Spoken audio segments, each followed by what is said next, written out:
Unveiling hidden resentment. 10 signs someone secretly hates you. Relationships can be a complex web of emotions where hidden resentment often lurks beneath the surface. When someone secretly hates you, their behavior can reveal their true feelings, even if they mask them with friendliness. This 14-minute article explores 10 signs of secret hatred through the lenses of social studies, humanities, psychology, philosophy, spiritualism, and religious scripture. Each sign is accompanied by a real-life case example in the third person to illustrate the behavior, offering a holistic understanding of why such feelings arise and how to navigate them. Understanding secret hatred, a multidisciplinary approach. Secret hatred is a universal phenomenon, observed across cultures and history. Social studies highlight how societal competition for status can breed resentment. Humanities, through historical narratives like Cain and Abel, show how envy fuels conflict. Psychologically, social comparison theory explains how people resent those they perceive as better. Philosophically, Nietzsche's ressentiment describes bitterness born from inferiority. Spiritually, hatred reflects a lack of inner peace, while religious scriptures, such as the Bible and Quran, advocate for love over malice. Let's explore these dynamics through the 10 signs. 10 signs of secret hatred. Insights and case examples. 1. Public humiliation. They embarrass you publicly, like searching your belongings for no reason. Social studies suggest this reflects a power dynamic, where humiliation elevates the aggressor's status. The Bible, Proverbs 11 verse 12, warns, "Whoever belittles his neighbor lacks sense." Case example. At a family gathering, Sarah noticed her cousin Mark loudly accusing her of hiding something while searching her bag, making her feel humiliated in front of relatives, despite no evidence of wrongdoing. 2. Unsolicited opinions. They force their opinions on you, even when you're uninterested. Psychologically, this shows a lack of empathy, often linked to narcissistic traits. Philosophically, it violates Socratic humility, acknowledging one's limits in understanding others. Case example. During a coffee break, John tried to avoid his coworker Lisa, but she insisted on telling him how he should manage his finances, ignoring his clear disinterest and making him feel disrespected.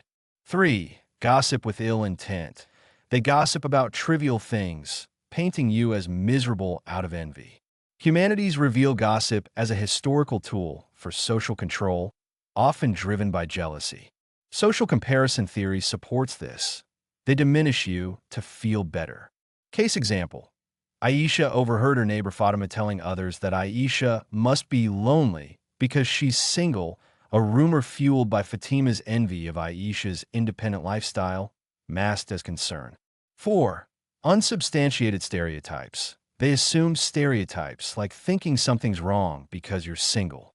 Social studies note stereotypes reinforce group biases, often fueled by rumors. The Quran, 49 verse 12, advises, "Avoid much suspicion.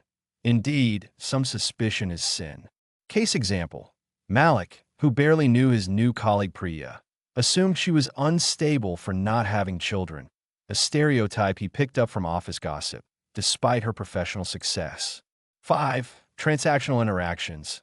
They only engage when they want something, not for mutual benefit. Philosophically, this violates Kant's principle of treating others as ends, not means, reflecting a utilitarian mindset in competitive social structures. Case example. When Rian needed a ride to the airport, she reached out to her friend Neha after months of silence, only to disappear again once her need was met, showing no interest in Neha's life. 6. Devaluing your ideas. They dismiss your ideas or steal credit, showing envy. Psychologically, this ties to a fragile ego, fearing being outshone. Spiritually, it contradicts the principle of celebrating others' light. Case example. During a team meeting, Sam shared a marketing idea, but his colleague Tara quickly dismissed it as unrealistic, only to present the same idea as her own in the next meeting, taking full credit. 7. Exaggerating mistakes. They call you out for small errors, blowing them out of proportion. Humanities show exaggeration as a historical tactic to undermine rivals, as in political smear campaigns. The Bible, Matthew 7 verse 3, asks, "Why do you see the speck in your brother's eye, but not the log in your own?" Case example. When Omar arrived 5 minutes late to a group project meeting, his teammate Nadia exaggerated the incident, telling others he was always unreliable, despite his consistent contributions. 8. Celebrating your downfall. They rejoice in your failures, even ganging up against you. Social studies highlight schadenfreude as a response to envy in competitive societies. Buddhism counters this with metta, loving-kindness. Case example.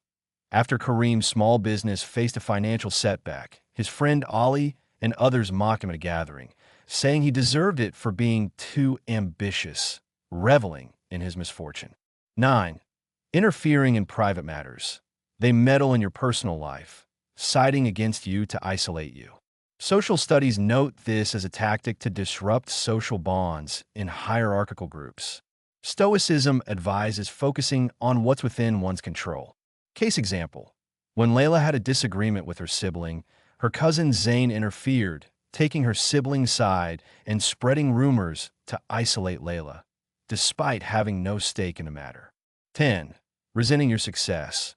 They can't stand your achievements, like dating someone attractive or driving a better car. Nietzsche's Resentment explains this as a response to perceived inferiority. The Quran, 113 verse 5, warns against the envier when he envies. Case example.